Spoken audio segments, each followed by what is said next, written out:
It came out in the wake of Scream. It had the same writer, it had a stacked young cast, it had a hook, literally. So why does I Know What You Did Last Summer feel so off? How does a movie with this much momentum and this many ingredients for success end up sinking beneath the surface instead of slashing through all the noise? Let's talk about I Know What You Did Last Summer.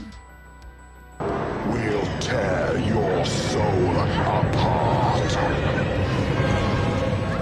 Be my victim. Fuck the prime time, bitch!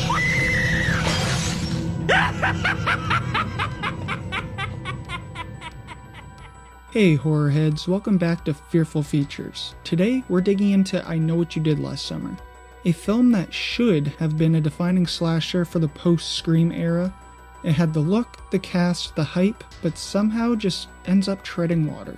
It's a movie that doesn't quite know what it wants to be, and in trying to be both a teen soap and slasher flick, it kind of loses its grip on both. Now, let's get one thing straight. This isn't a bad movie. There's style, there's mood, and there's definitely potential, but it's also a deeply flawed one. Tonally confused, emotionally rushed, and narratively uneven. It's caught between a heightened drama of something like Dawson's Creek and the brutality of classic slashers without committing to either lane. What the hell is this crap? I don't wanna wait for our lives to be over. The result? A movie that plays its biggest hand in the first act, skips over its most interesting emotional beats, and leans into melodrama when it should lean into dread. We don't have time for your shit! You understand? We gotta move fast! Hey! Let's try to stay calm. Let's start with the bones of it. The setup is great. A group of friends hit someone with their car, panic, and dump the body. A year later, they start getting ominous messages, I know what you did last summer. That should create thick, suffocating tension. It should stew in guilt and paranoia for all the characters. You should feel the weight of the secret eating at them. But instead, the film moves on like it's trying to speedrun trauma. There's barely a moment to breathe before it's on to the next fight, the next false scare, the next shouting match. And the characters? They're thin sketches of people, let's be honest. You've got the hothead, the good girl, the ex-boyfriend, the guy who's just there. They don't evolve, they just react. Loudly, often hysterically, but barely believable. You never really feel like these are friends torn apart by a shared mistake. They feel like strangers trapped in a slasher script.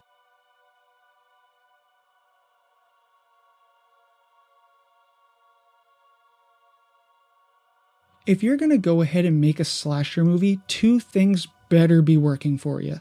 The chemistry between your leads and the creativity of your kills. This movie struggles on both fronts. The friend group does not have much warmth or history.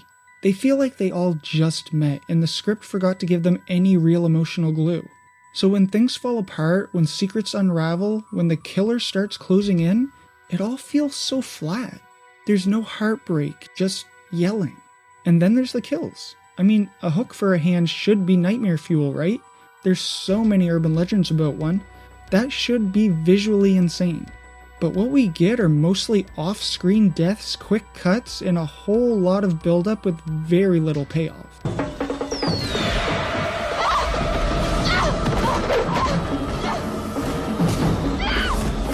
It's all threat of violence without any of the spectacle on screen.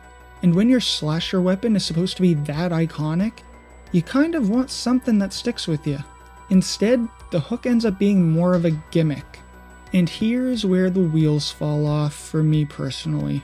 It's the tone. Every single conversation these characters have with each other is dialed up to 11.